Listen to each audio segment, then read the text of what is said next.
for all aspects of religion, Islamic jurisprudence, politics, philosophy, and many more, and aim to bring the public's attention to the righteous Islamic sect, Shia Islam. Our ultimate goal as a media group is to convey the interpretations of the Holy Quran, as well as the traditions and knowledge of the Holy Prophet and his progeny, may Allah's peace and blessings be upon them. Our objectives are to protect and safeguard the Shia youth from the destructive impact of immoral ideologies, standing up against injustice by documenting the oppression of Shia across the globe, as well as encouraging peace and unity amongst the Muslims. To reach our aims and serve the Muslim Ummah, we require a budget that would cover all the expenses for our productions, allowing us to work on different projects. Imam Hussein Media Group is a crowd-funded project. We have no sales nor do we charge for our services. We solely rely on monthly payments, financial contributions, donations, religious alms, and generous gifts. The expenses of each production varies depending on the type of project and the style of filming. There are many elements to a production that requires time and capital. The producer must analyze the costs of the venue hire, equipment, transport, feature fees, set design, staff support, and further additional costs.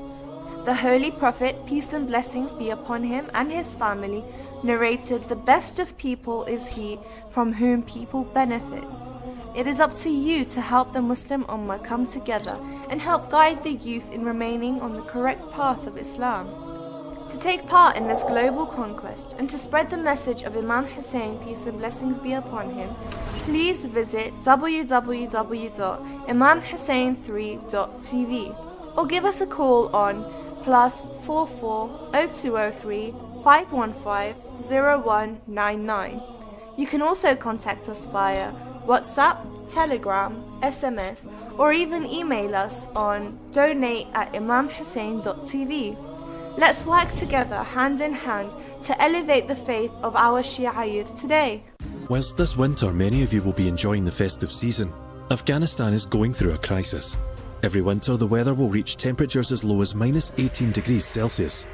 With little finances and homes not adequate enough to keep the heat in, many families struggle during this season. The elderly are vulnerable and physically challenged to fight the cold during these days and nights.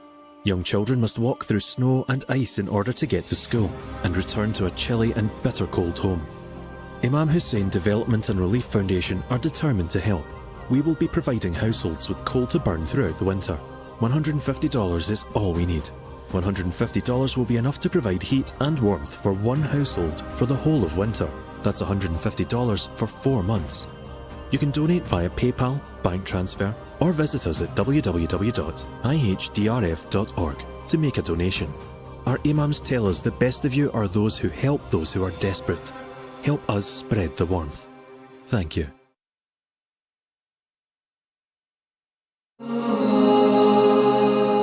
We question our daily position, seeking answers and definitions. Get the queries off your chest with Ahkam SOS.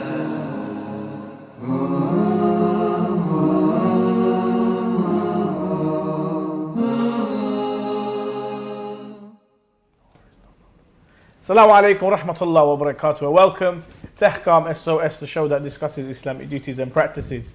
This is a live show. We're taking your questions. If you have any questions whatsoever, please send them on the WhatsApp.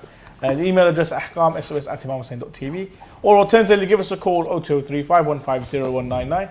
Inshallah, we'll be able to discuss and answer your questions. If you're watching on YouTube or you're watching on Facebook Live, put your questions in the comment section, and inshallah the technical team will be able to send your questions to my iPad here, and inshallah myself and the Sheikh will be able to answer and discuss. I'm your host, Mohsin Shah, and joining me is Sheikh Ali Ma'ash. Assalamu alaikum, Sheikhna. Assalamu alaikum. How are you this evening, Sheikh? Alhamdulillah, bakhair. Fantastic. Let's kick off, Sheikhna.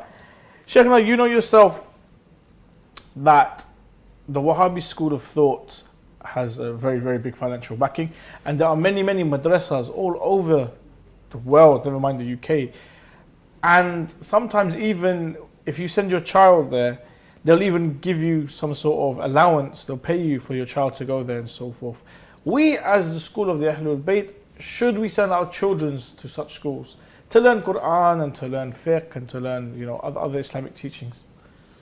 أعوذ بالله السميع العليم من الشيطان الرجيم بسم الله الرحمن الرحيم الحمد لله رب العالمين وصلى الله على محمد وآله الطاهرين ولعنة الله على أعدائهم أجمعين. If those schools that you've mentioned by the non-Shias promote or propagate or teach deviation, falsehood, and would cause the child to be raised in that madrasa or school with false information about, let's say, Ahlul Bayt alayhim salam, their position, their leadership, for example, and praising their enemies, for example, of course that is not permissible for them to go there, because at the end of the day you're giving your child to an individual or a group of people who would mislead them, would misguide them from the right path. Eventually when they grow up, they would have these background information that yes, for example, those who fought Ahlul Bayt, they were good guys. At the end of the day, they did a mistake, they did ijtihad, and the mujtahid gets one reward, even if they caused bloodshed in the battle of Siffin and Jamal. It doesn't matter. So they would come with these, for example, as an example, conclusions. So no, of course, we can't send them to such schools. Even if you say that it's only Quran recitation and teaching and learning, why not we establish those Quranic circles and recitations in our own centers? MashaAllah, we have huge centers, large centers around the world, in Europe and in America. So they can go to their own centers. We have, MashaAllah, reciters, Quranic teachers as well. So let us do the efforts and the work and to try to nurture our students with our own teachers from the followers of Ahlul Bayt alayhim salam. That would be, of course, the safe side. I see. Sheikh, speaking about education, what about university, where it's, as you are aware, there's a lot of mixed gatherings and so forth. Modesty isn't promoted in such a way that they have a different level of modesty in the West compared to what we have with our Islamic cultural values and so forth. So when we have an individual, say a young man, where we have his morale and his modesty in one hand, and then his higher education on the other hand, what are we to do? Are we to send our children to higher education, or are we meant to send them back home? How do we deal with this, Islamically speaking? Again, if you know that they can protect themselves from the acts of haram, deviant thoughts and knowledge, which may be given by the teachers, by the specific field that they study, for example. If you are safe in terms of sending them to such institutions, you can trust them, you can trust because they're not no longer kids, they're now adults, over 18s, for example. If you can trust that they would not fall into the haram, there's no issue with it. Sheikh, a question coming in from one of our viewers, and that is, if we find some money, we've put it somewhere, and we forget about it for years, is khums compulsory on that money? I mean, what type of money? Is it their money or somebody else's money? That's the whole thing. Not mentioned, they just found it. Let's just say they found it at home, so it's probably one of their own. If they found it at home, let's just say that for argument's sake. Whenever they get the money and it's excess, of course they have to pay khums on it. If it's their own money and it's excess, in other words, it hasn't been paid khums on, and the yearly khums day arrives and they haven't paid khums, of course this excess money, extra money, needs to be khums paid on. I see. Also another question, can I pray with my menstruation going on? Can I touch the Quran? We mentioned that there are acts in which makruh and discouraged for the lady who is in this situation. So to avoid carrying the Quran, for example, in overall. But praying, what is mentioned is to sit in her sajjada, in her praying mat, on the times of the Salah, and do tasbih, for example, dhikrullah azza wa jalla. And overall, so she Keeps the routine. keeps the routine of the salah every day, so she I won't see. lose the time. Excellent. Sheikh, now with regards to prayer for the gift, i.e. namaz salatul washat, for the one who is deceased, can we pray this as a Maghrib Nawafil? Can we pray in between Maghrib and Isha? Or should we pray it, another time, maybe later on in the night? Maybe a little bit earlier, maybe perhaps after dinner, after supper. According to His Eminence, the Grand Ayatollah Sheikh Bashir al-Najifi, what does he say? The Sheikh mentions in his answer that it seems to be the question is as follows, that can I pray the nafila with the intention of being the namaz wahshat, or Yes. the burial namaz instead? So he would say no, you have to separate between the nawafil, because each salah has its own descriptions and features. So for example, salat al-nafila is different than salat al-wahsha for the deceased, because in salat al-wahsha, namaz wahsha, for the deceased on the day of the burial, you have to pray 2 rak'ah.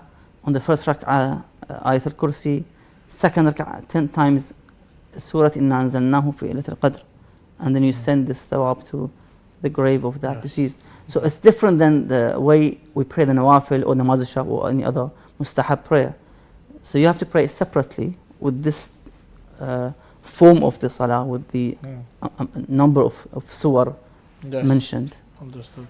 Just a quick reminder to all our viewers that you can send in your questions via the WhatsApp, the email address. Give us a call 0203-515-0199. If you're watching on Facebook Live or you're watching on YouTube, put your questions in the comment section. Inshallah, the technical team will forward them. In your salah and your prayer at night, for example, you can't tell others your sins. You're not allowed to expose yourself to others that I did such and such. So it's not wajib for you to tell the history of what you did in the past and secrets. I see. Awesome. Sheikh, is it permissible to plant trees by or over the graves? If there is no disrespect with this act, they should be fine. Inshallah. What is the ruling for an individual who knows of and keeps quiet about bad habits amongst the faithful? If that type of habits is basically a sin or ala kulli hal, ma'asiyah, in which the acts or the wajib acts of enjoining good and forbidding evil would be now have to be implemented, becomes wajib. So it depends on the type of the bad habit. Is it one of those akhlaqi habits or sinful habits? I see.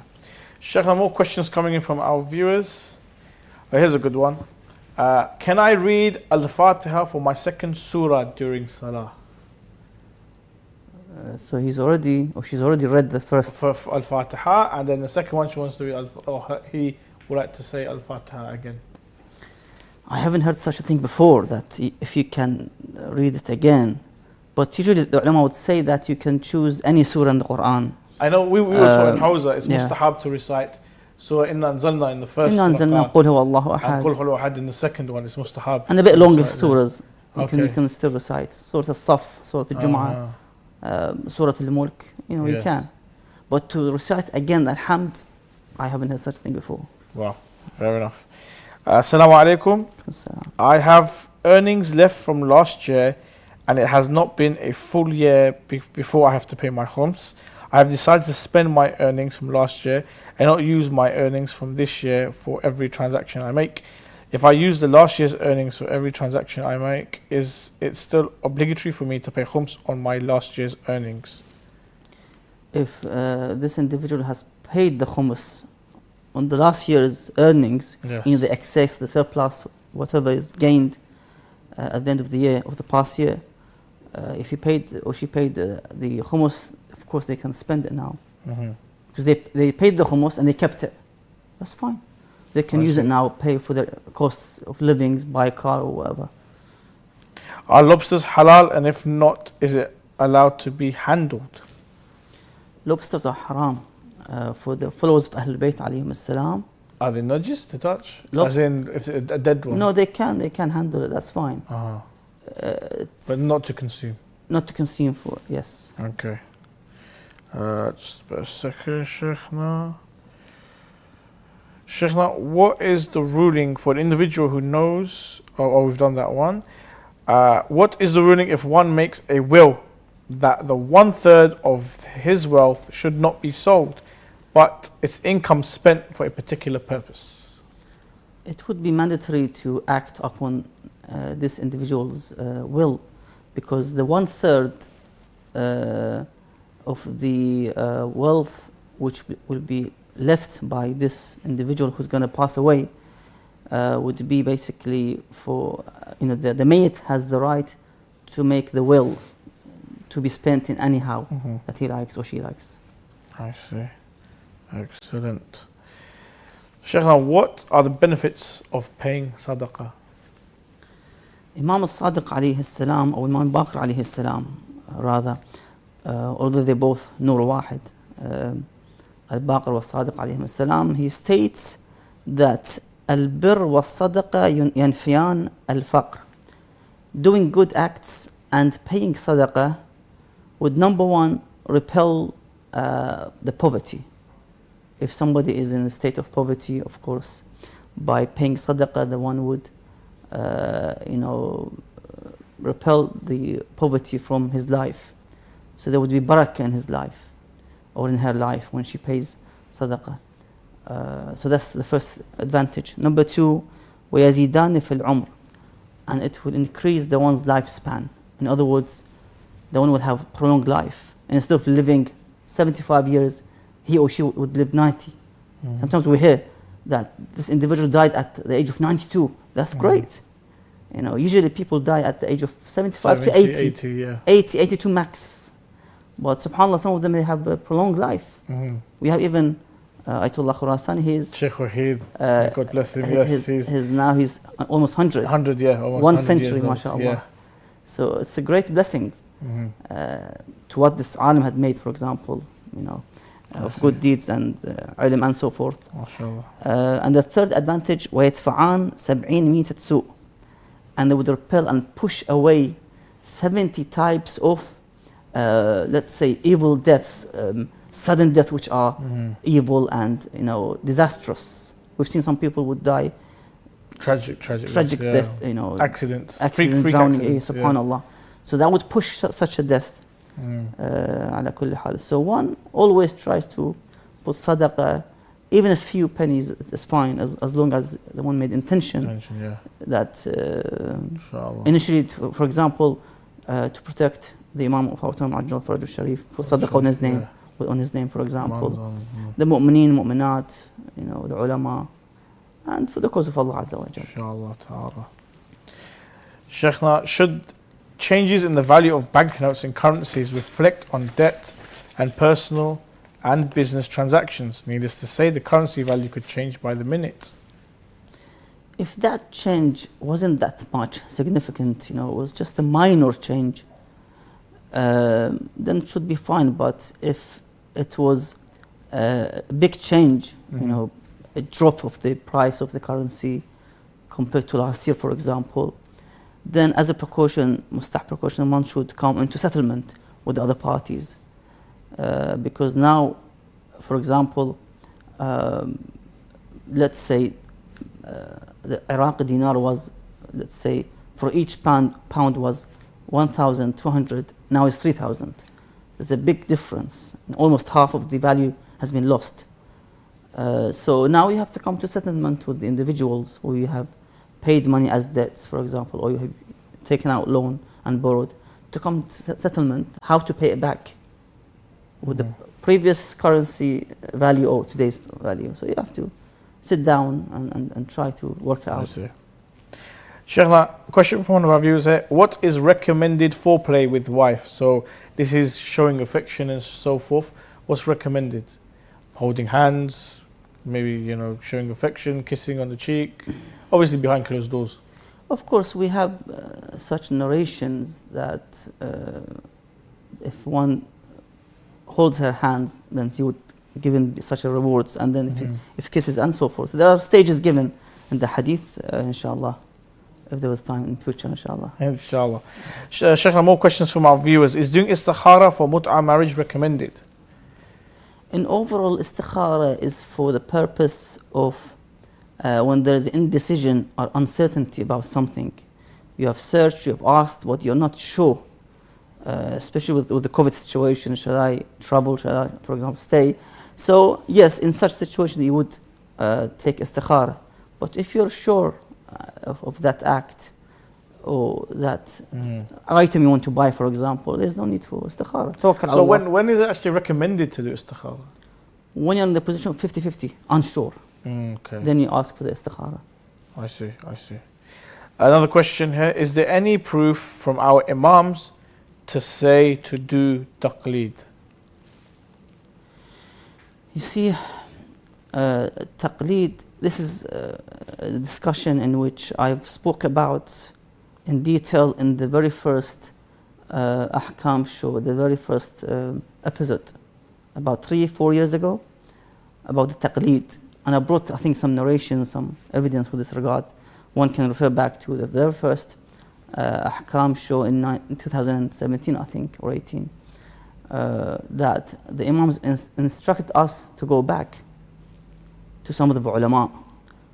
That the man asked the Imam that I live in Iraq, for example, far away. Who should I refer back to and ask the Ahkam? He says, go to Yunus ibn Abdul Rahman, for example, and ask him. He's a thiqah, he's a trustee. Ask him. Someone you can trust. So go and ask your Ahkam from him. So they nurtured their ashab to go back to the fuqaha in that time to ask for Ahkam, because the distance between the Imam and the Shia was, huge in terms of those who lived in Iran or in Iraq or other parts of the Muslim world. So they've directed their followers to go and ask those scholars with this regard. I see. That's something. Sheikh, another question from the viewers.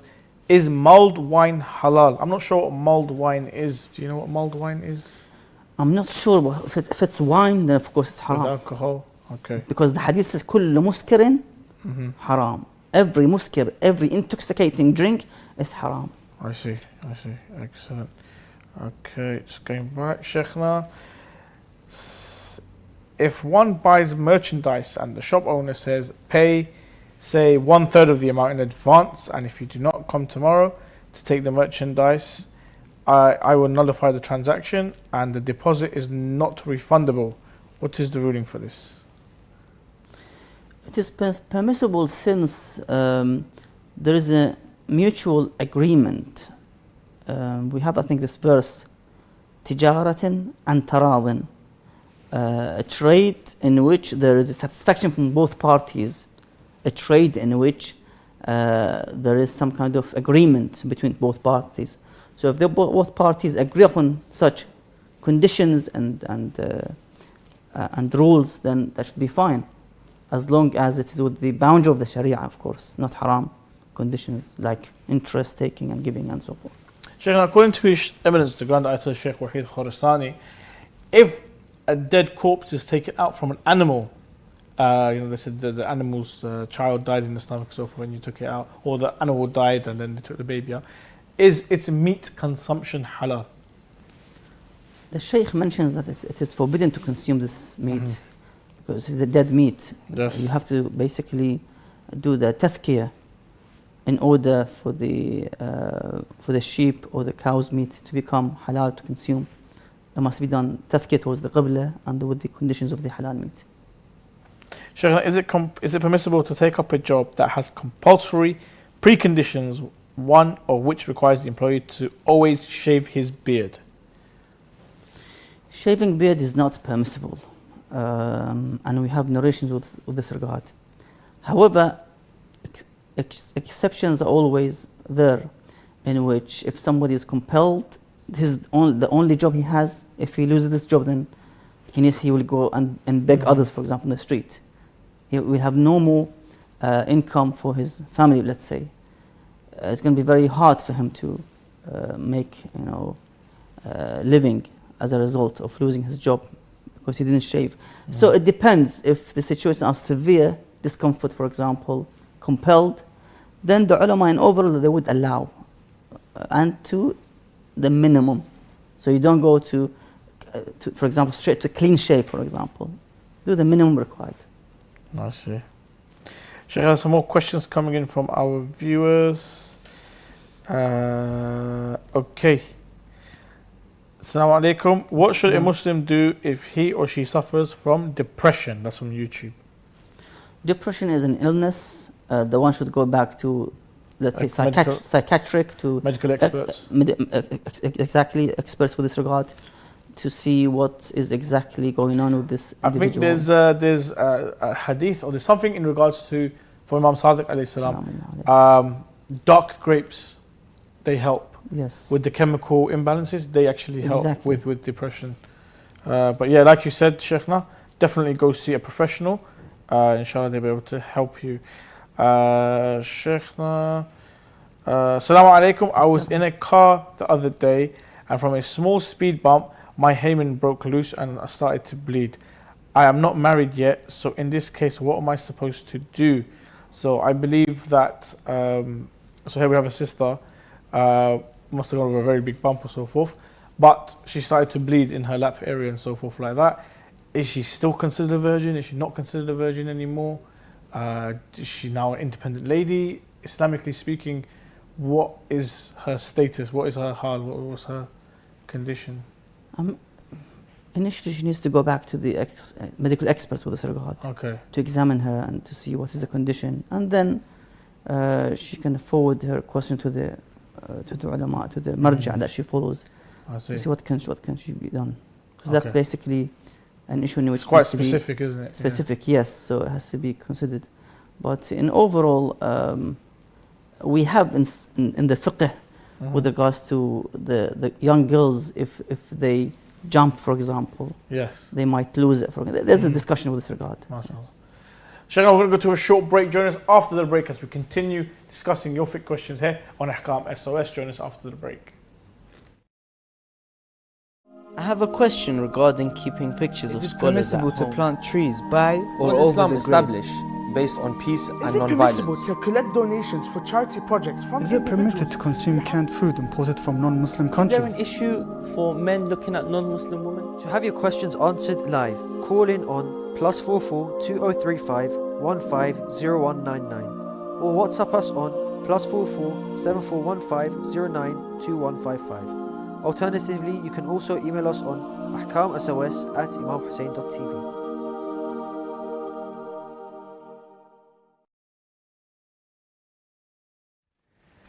Yes, we are a live show taking in your live questions. So send in your questions via the WhatsApp, the email address.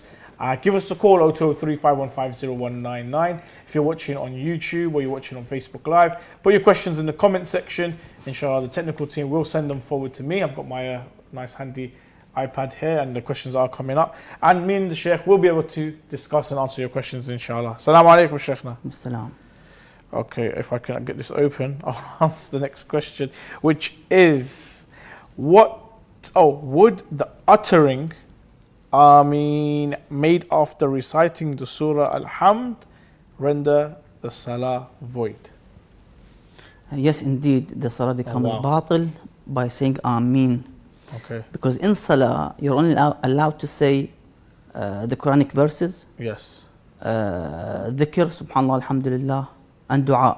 رَبَّنَا آتِنَا فِي الدُّنْيَا حَسَنَةً وَفِي الْآخِرَةِ حَسَنَةً. So other than that, you can't say anything else.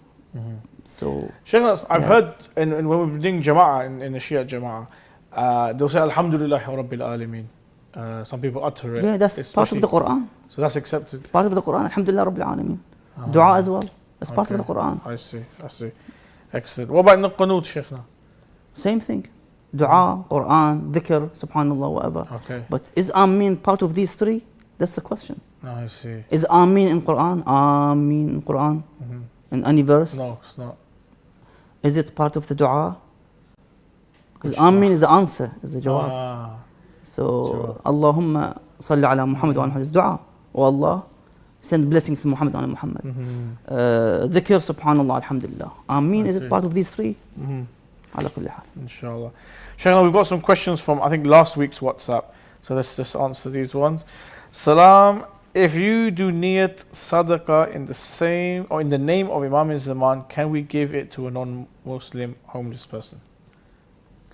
I mean, we have, for example, in the majalis of Ahlul Bayt alayhim salam, in which we have, let's say, Christians attend sometimes, and they take niyaz and nadr and whatever is been given in that majlis, tabarruk, they take it away with them. So they join us as well for the majlis and the food they give them. Yes.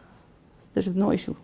Assalamu alaikum. I've embraced Islam after being a Christian, learning everything on my own as well as learning Arabic. During my prayers, if I mispronounce some words and make a few mistakes, are they invalid? Basically, they need to practice the Quranic words, you know, the Surah Al-Hamd, the small surah. Try to take the smallest surah, like Kawthar, and shorten your salah with the wajib only, for example. If it's hard to say the mustahabbat as well, yeah, try to practice until you can pronounce these words correctly. Listen to the recitations of the Quran by the reciters. See how they pronounce it. It's hard, but inshallah the brother can, or the sister can eventually learn these recitations, inshallah. Assalamu alaikum, brother. Can you check if it's okay for someone to specialize in artificial intelligence field and studies? If no haram acts involved in such field, then there should be no objection. The one can study these subjects. Sheikh, is a question from one of the viewers. Is cheating in the exam haram? You see, cheating, I think Rasulullah Sistani would mention these facts that you cannot cheat in such that when you get a job, would they tell you, you know, he would say that the only one who is qualified can get that job, and of course the income would be halal, the one who is qualified as a result. So there's ala kulli hal issues with this regard. One should take care ala kulli hal. Inshallah. Okay, so more questions from our viewers, Sheikhna.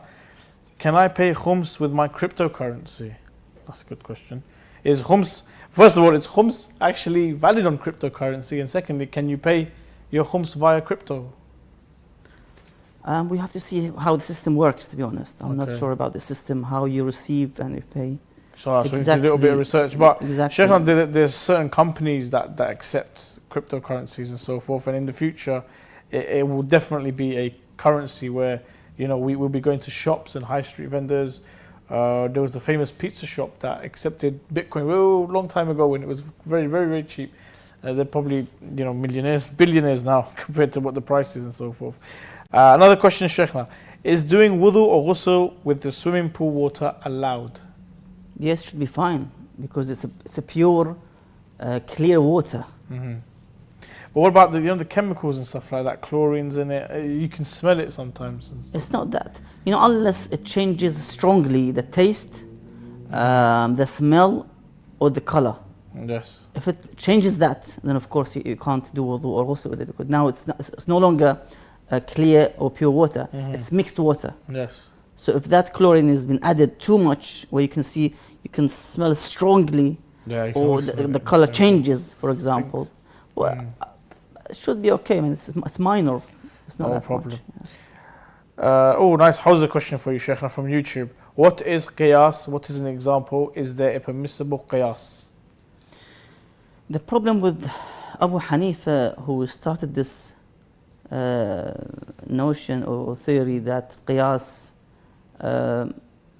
means to compare things with the other things and then upon that conclusion give a hukum. So for example, this example was given by my teacher when he studied in Hausa, that imagine that there is a red wine which is haram and najis to consume, and another juice which is red. So what we would say that because this juice is red, then it's haram to consume. So he did qiyas. He compared these two because of being red and drink. Now it's haram to consume it. Yeah. So that's all about the qiyas. You cannot do the qiyas in the religion. You can't compare things, measure things. You cannot. Imam Sallallahu Alaihi Wasallam mentions in many narrations to Abu Hanifa that don't do this. This is not right. You can't measure things in the religion. It goes back all to Allah Azza wa Jal.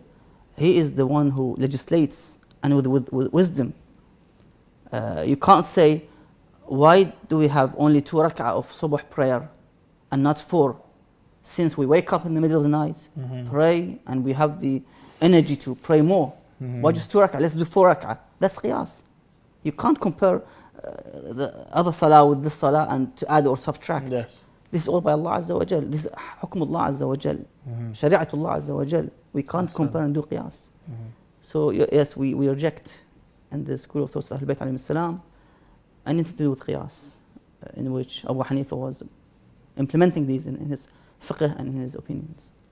Sheikh, now let's go to our Shia Plus video, inshallah, and see how we can help our youth today, inshallah. These are some nice chocolates. Let me see the ingredients. Wait, they have alcohol. What am I supposed to do now? Unfortunately, a very, very common case with a lot of youth and a lot of elders as well, Sheikhna. Sometimes, based on, urf, chocolate doesn't really have alcohol in it. A lot of products that we eat, a lot of food, does not have alcohol in it. But later on, we find that there may be some alcohol in it, ethanol especially, as a preservative or to help the food last longer or for taste or whatever, so forth. In this situation, something's been eaten and swallowed, digested. It had alcohol in it. Has the person committed a sin? How does someone repent from this? How can you make up for it? What are the implications from Islamic fiqh? What can we do? What about praying? Is your salah qabul? We've had narrations where one who drinks alcohol, his salah is batil for 40 days because of the najasa in him and so forth. Initially, one should check the ingredients before consuming any of these foods, to check them, because usually we get something haram inside these chocolates or food. So best thing to check the ingredients before consuming them. Of course, when the brother ate the chocolate and there was alcohol inside that chocolate, of course that chocolate is najis now, because alcohol is najis, impure. Yes. So the brother needs to wash his lips and mouth with this regard to purify it. But in overall, one can do istighfar, but it wasn't intentional consumption of alcohol. Yes. So that's the issue. One should be careful على كل حال to avoid such situations in which, of course, the haram goes inside the stomach. It will have the consequences as a result, even if it's not intentional. I see. Sheikhna, is smoking haram?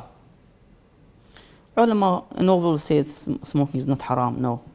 I mean, there is a issue of makruh or discouragement, but it's not haram. The haram is the drugs in which would cause severe harm to the one's body and mind.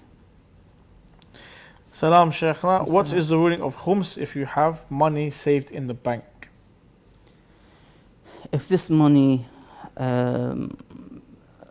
was not paid khums on the previous year, and you have a day of khums payment, and that day arrives, then of course you have to calculate the surplus, the excess, whatever money you have unspent during the year, and it was not paid khums on this money the previous year. You have to pay the khums on this excess, surplus money, unused money. You pay 20% as a result of khums. Assalamu alaikum, brother. Assalam. Sheikhna. Maulana always says, ala kulli hal. My question, why do we say this and when should we say it? Thank you. I mean, it just gives me a break about the question. So it's just not just a... But ala kulli hal, it means upon all conditions, or in all circumstances, or in all cases, or in all situations. Yeah, ala kulli hal. Just to give us a break within the talking. Assalamu alaikum. Unfortunately, with some Shia communities, there are a group of ignorant ghulat who do commit balant ghulu and shirk. How do I deal with such individuals? Best thing is to guide them. بالتي هي أحسن وجادلهم بالتي أحسن. So we try to use the best methods in order to guide them towards the teachings of Ahlul Bayt alayhim salam, that to believe in Allah's oneness, عز وجل لا شريك له ليس كمثله شيء, nothing is like him. And then you come to the prophethood, the Anbiya alayhim salam. They are Abdullah, Ibadullah, they are Allah's servants and not partners with Allah. Yes. The like with Imam alayhim salam, Ahlul Bayt salamullah alayhim, they are Ibadullah. They are not partners with Allah Azza wa Jal, no sharik with Allah, no partner with Allah Azza wa Jal. Gradually we talk to them, we try to guide them. And inshallah, the doors of guidance are open to those individuals, inshallah. Sheikh, if one donates money for qadha missing fast, instead of donating to many people of a certain amount, can you donate it to one person? I see. Okay, if you donate money qadha for the missing fast, instead of donating it to many people, a certain amount, can you donate it to one person? So, for example, instead of feeding 60 people, can I give 60 people's worth of food to one person? It seems to be that you have to give it to 60 people. It says أطعام 60 مسكين. You have to go with the rule, with the mas'ala, that you have to feed 60 people. Each would get a portion of 750 grams of food. So a plate of food, rice and meat and so forth. Less than a kilogram for each. I see. Yeah, you have to give it to each. Sheikhna, Assalamu alaikum. Is goose fat halal? Is this the duck? Similar to a duck, geese is a plural for it. But goose, I think if it's in the halal dhabiha, yeah. Exactly. If it's like a duck, for the English word for be it. fine. Slaughtered in a halal manner. Yeah, if there's been a dhabiha on it, is goose fat halal to consume? Yeah, you have to get it from halal butchery or Islamic country or source. As I've said, if it's like a duck, then it should be halal. I see. Sheikh, I've got a question here from one of our viewers saying, I'm trying to learn fiqh online, but the teacher isn't using my marja's ruling. If I act upon the ruling of this book ruling and it turns out to be opposite of what my marja says, does it have redo? In overall, when someone starts studying Hawza and learning the Ahkam, you would start usually with the books of the old ulama. For example, we started Shara' al-Islam by Muhaqqiq al-Hilli. Yeah. And it was completely different hukum with regards to the marja I follow, for example. So we started reading the Ahkam of different ulama in the past, about I don't know, 7th century, 8th century, less or more. So this is how it works. If you study, you have to basically not follow these ahkam, but you study it. And to be assured that what is the actual hukum is, you have to go back to your marja''s risala amaliya and check line by line to see which is the hukum in which you have to implement and practice. Otherwise, you can't go back to the opinion of let's say, Sheikh al-Mufid or Sheikh al-Dosi and follow their hukum or Hilli and others.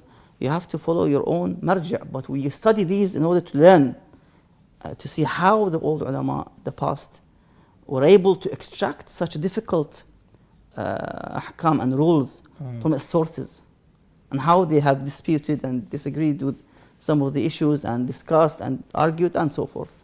I see, Ahsan. Sheikhna, is deer meat halal if it is hunted? With the conditions of the hunting, yes. Fantastic. And can women ride bicycles for exercise? If there's no haram involved in such riding, that should be fine. In terms of when they use the bike. I've got another question here, Sheikhna, and that is, Assalamu alaikum, I am a recent convert to Islam. Do I need to make up for past prayers and fasts? The hadith says, Al-Islam yajubbu ma qablah. So whatever was done in the past when you were in a different religion or faith, then that would be overridden and deleted or erased. So you start fresh. You don't have to go back and re-pray or re-fast all these years. Al-Islam yajubbu ma qablah. Another question here. What is the hukum of rebirths going back to the original faith and back to Islam? You see, these ahkam, by today's situation, are different than what we expect. That there are capital punishments and so forth. We cannot really implement these ahkam nowadays because of injustice that we see in the world. And many of those who left Islam were even Shia of Ahlul Bayt due to their government's acts and the way they have presented Islam in a very bad manner and form. So we have to guide them, we have to speak to them, we have to tell them that the true Islam is with Ahlul Bayt alayhim salam, and here they are in the narrations, in the history books, unlike what today's Islamic governments do, for example, against their people, their nation, suppressing, oppressing, torturing, killing, and so forth. Sheikh, will performing one ghusl janaba purify me of all previous impurities? That's from YouTube. Ghusl janaba, of course, it purifies the one from the impurities, and the one can straight perform the salah wajib afterwards without wudu. Sheikh, can Sadhaka prevent an unwanted accident or push death? I think this person wasn't watching earlier because we did ask this question. But Sheikh, for the benefit of the viewer, can Sadhaka prevent an unwanted accident or push death? Indeed, if Allah's made the taqdeer that if this individual pays the sadaqah, then he would repel this calamity from him, from her. So, yeah, الصدقة وقد أبرم إبرام, that الصدقة تدفع البلاء وقد أبرم إبرام, that the sadaqah would repel the bala, the calamity, and it was confirmed that he's going to face the difficulty, but he paid the sadaqah, then Allah Azza wa Jalla would repel this calamity and anxiety. And we mentioned in the past few days about Lawh al-Mahfuz and Lawh al-Taqdeer, that Allah has, if we say, two types of alwah. One is the definite one, and one is with the taqdeer. Lawh al-Mahw al-Ithbat, that if you pay sadaqah, you will live another, say, couple of years. If you don't pay, then of course you will die as a result of this accident, for example. But the Lawh al-Mahfuz is all confirmed that this individual will die on this day, on this hour, for example. But the ithbat is there to give us a chance that, if you do this, you'll have a couple of years more to live, for example. If you don't do it, if you disobey your parents, for example, do uquq, unkind to them, of course, you will die earlier, for example, from the expected day of the death. So, yes, the one should always pay sadaqah. Just a few more questions there because we're running out of time, so let's go through them quickly. What is the hukm on ibadis? Is it halal to eat meat slaughtered by them as well as other things that apply to regular Muslims? So who are they? I think it says here ibadis. Ibadis. You don't know who they are? Never heard of them? Ibadi? Have you heard of them? Not ibadi, but maybe different Ibadiyya? ones. Abadiyya? Yeah. If Abadiyya are the Khawarij, those who fought Imam Ali alayhi salam, of course they are out of Islam. Okay. They curse Ali alayhi salam, they say he's na'udhu billah, he's not Muslim. Of course they are out of Islam. Khawarij is not Muslim. They're not Muslims at all, those who fought Ali alayhi salam. Yes. And those who have the same belief, those who hate Ali, Nawasib, Khawarij, they are not part of Islam. Final question, Sheikhna. Assalamu alaikum. Thank you for taking my question. I would like to know, why is there a dua for Nowruz in Mafati al-Jinan? It's not an Islamic holiday. If anything, it is a Zoroastrian practice. Why is there a dua for a holiday that is pre-Islamic? You see, some of the Ahkam in the Jahiliyyah time, in the previous times, when the Islam came and established its rulings, it confirmed some of those Ahkam in the past, before Islam, pre-Islamic era. Some of these rules or habits or traditions were confirmed in Islam. So some ulama, of course, would say that Nowruz is Islamic Eid as well. They add it to the Islamic Eid. And there's a ghusl, there's a dua, there's a prayer, salah, and so forth. No more than that. There's no parties, whatever. It's just a dua and salah and ghusl and so forth.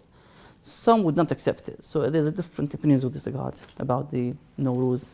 Fantastic. Thank you so much, Sheikhna. And thank you to all of you for joining us on this episode of Ahkam SOS. If you have a question that you'd like to send in, Please send in your questions and inshallah we're able to discuss and answer them. If we haven't answered your question today, I do apologize. Me and the Sheikh will be back on Monday, 6:30 here on Imam Hussein TV3. Please send in your questions and inshallah on Monday we will answer all of your questions. Until then, have a great weekend. Assalamu alaikum wa rahmatullahi wa barakatuh.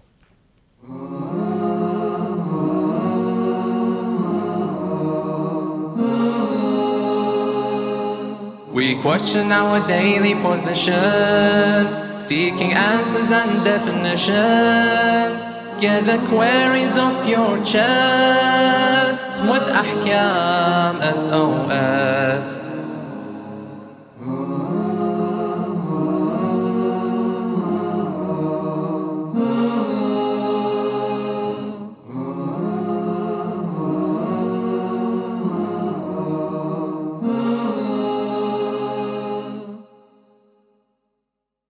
Whilst this winter many of you will be enjoying the festive season, Afghanistan is going through a crisis. Every winter the weather will reach temperatures as low as -18 degrees Celsius. With little finances and homes not adequate enough to keep the heat in, many families struggle during this season. The elderly are vulnerable and physically challenged to fight the cold during these days and nights. Young children must walk through snow and ice in order to get to school and return to a chilly and bitter cold home. Imam Hussein Development and Relief Foundation are determined to help. We will be providing households with coal to burn throughout the winter. $150 is all we need. $150 will be enough to provide heat and warmth for one household for the whole of winter. That's $150 for 4 months. You can donate via PayPal, bank transfer, or visit us at www.ihdrf.org to make a donation. Our Imams tell us the best of you are those who help those who are desperate. Help us spread the warmth. Thank you. IHDRF is proud to announce the launch of its app, Sadhaka. Sadhaka is a modern, easy, and interactive way for you to pay your charity. Your Sadhaka can be transferred instantly and directly start helping orphans. Furthermore, you can donate to different projects such as clothing orphans,